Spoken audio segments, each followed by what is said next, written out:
Okay guys, this is part 2 to my Calista Springer outrage here. Here comes the notes and stuff I want to read you, the evidence that's been taken into the courthouse. So Calista told people what was going on. She tried to get help. She reached out to get help. She confided with her caseworker, the community mental health worker. She told teachers, classmates, and friends of her parents, and her friends' parents as well. She always wore a turtleneck sweater and long pants to school, no matter what the heat, always. Okay? So a classmate of Calista saved some letters that Calista wrote her, and bless that little girl, she has now become Calista's voice. Bless her for saving those letters. In one of the letters, Calista writes, "When I go to bed, I feel so blue, I start crying." In another letter, she'd hoped for a better life. And the girl says Calista would wear the same clothes to school for a week and use the facilities at school to wash up. Wow. Wow. Early on, Marcia Springer told the Centerville school that Calista was a liar and a thief. Calista did steal stuff, little things like pencils and pens. Little things.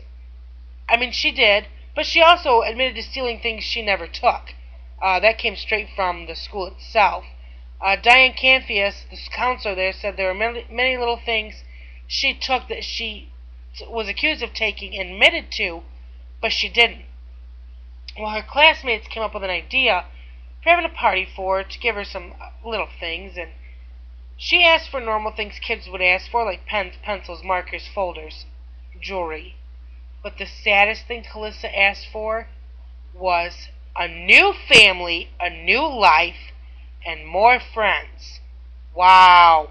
Exhibit 11, sitting in the Centerville courthouse right now, is an unsigned letter from Calista to Canfias that she turned over to the state of Michigan. And in that letter, Calista stated she was having problems with her family and needed to talk to someone to get out of this prison that's called a home and be as free as possible like any other kid. Wow, that's rough, folks. Rough. Marilyn Laffler, she's also something at the Centerville school, but I'm not sure what. She saw Calista on the playground eating cookies and crackers. She asked her if she was chained and tied to her room and bed. Calista said, "Yes, I am tied to my bed at nighttime. I am chained down and tied down. Sometimes I wet the bed when I can't get up and go to the bathroom, and then I'm punished! She can't get out. She can't get free to go. You're going to punish her when you know she's tied down. What is wrong with you, Marcia and Anthony Springer?" Calista said there was a square in her living room that she was forced to stand in by her mother, step-monster, Marcia, when she came home. She had a clear backpack that Marcia inspected every day after school. One day, she decided to stop at a friend's house. Again, I won't release the name. They were having snacks. She did not tell her step-monster she was stopping there. The principal called stating he was going to come pick Calista up from the friend's house. Calista panicked. She started showing the bruises around her neck and her legs and her wrists to this woman and her daughter, and she was crying uncontrollably. She couldn't console her. She called CPS. Oh, yes, she did. She also offered to pack Calista a banana in her backpack. Calista said she couldn't hide the banana peel from her mother. She will have known Calista had eaten, but she would take an apple because she could eat the core, eat the whole thing, and hide the evidence. That baby had to hide the evidence that she was eating? Really? Calista had been caught numerous amount of times eating out of the garbage can at school. Wow. Wow. So, Cindy Bear was the first caseworker on this case. She had to sign the case off for family issues. Now, I believe the issue might have been her son. Do not knock her for this. Her family needs to come first. She didn't sign the case off, as what was previously stated to me. She signed it over to that of Patricia Skelding. Now, Patricia Skelding, ho-ho, this woman, wow, I can't believe wow. Anyway, Calista wanted an intervention with her stepmonster, and she met with them to ask them not to have her tied to her room at night anymore, tied to her bed, and locked in. She wanted some freedom. She wanted to be trusted. Calista Springer told Patricia Skelding, no way, absolutely not going to happen. Last time I checked, that's wrong. I mean, Patricia Skelding looked at Calista and said, well, Marcia said, no, you're going to have to stay tied down and locked in, sweetie. According to the Child Welfare League Association, you cannot detain, restrain, refrain, or hold down any person, man, woman, or child for more than 3 minutes at a time unless it's in a facility and supervised by an RN and a physician. Last time I checked, Calista Springer was blind and Anthony Springer did not have PhD behind his name. They broke the law. They abused this baby. Now their bond's been dropped down from $500,000 to $10,000. They're out on their own personal recognizance. They're free. They feel the sunshine. They feel the good things. Why? Calista never did. That baby is 6 feet under. She never felt sunshine. She never felt love. And CPS, all those reports you had, and you did nothing. Nothing. She was not protected. Protected to death. Maybe, but not protected. Her grandmother wanted her.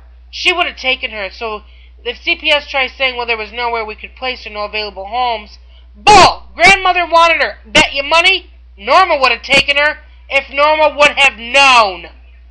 But nobody told Norma. Nobody called her. Nobody told her what was happening because she gave her rights up to Marcia. Again, nobody knows why. They don't know why she did that. So don't be blaming the mother. But CPS, wow. Wow. And these people are out feeling this. They should never see the light of day. They should be behind bars for the rest of their lives. You know, Calista never had any love or nurturing from these people. Her life became a living nightmare. When she was found, she was wearing a pair of thin pants and a t-shirt. No blankets, no pillows, no comforters. It was 15 degrees outside. 15! It was cold. The baby was cold. Her sisters, you know what? They had comforters, they had pillows, they had blankets, and they had warm pajamas on. And again, as I said, Marcia and Anthony were on the front lawn with those other two girls, but Calista was perishing in the house fire. They didn't even go back and try to get her. I wouldn't leave my dog in that fire. I wouldn't leave anybody in a fire. Nobody. Wow.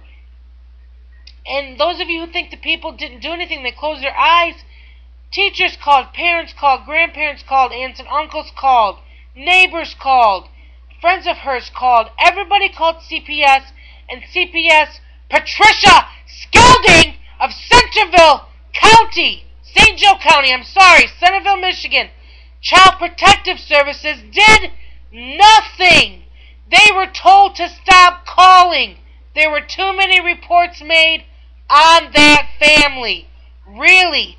What does that tell you, Patricia Skelding? That tells you that something is wrong.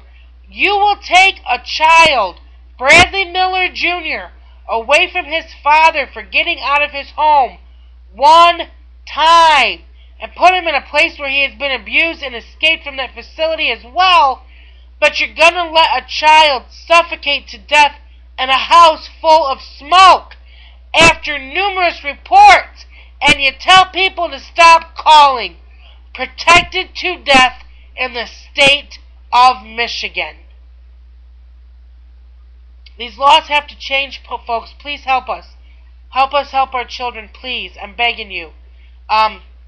Show up at the Marcia and Anthony Springer trial. It's at the end of the month. I'm going to be there. I'm going to be there with bells on. Wrong. Just wrong. That poor child.